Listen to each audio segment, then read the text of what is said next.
Nagbago na talaga ang security guard na ito. Nakita kong nagbago agad ang mukha niya. Susunod na siguro mag-transform sa Iron Man. Pagkatapos ay tumayo sa kalsad, ihinto ang umaandar na sasakyan.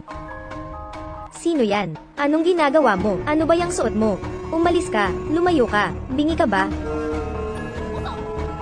Nakita ko na lang ang taong bakal na naglalakad ng mabagal patungo sa sasakyan.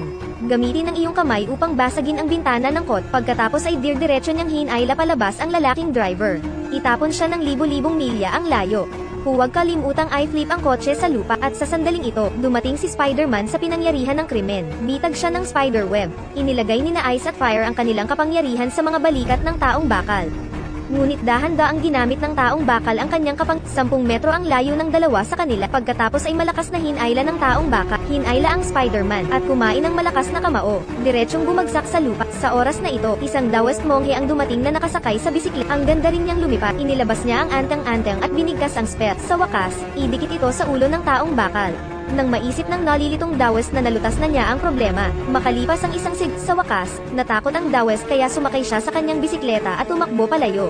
Sa huli, ang karunungan ay lumalabas mula sa kawalan ng pag-inilipat ng lahat ng kakayahan sa Spider-Man. Pagkatapos lamang ng 2 taon, ang Iron Man ay natalo at bumalik sa kanyang orihinal na anyo.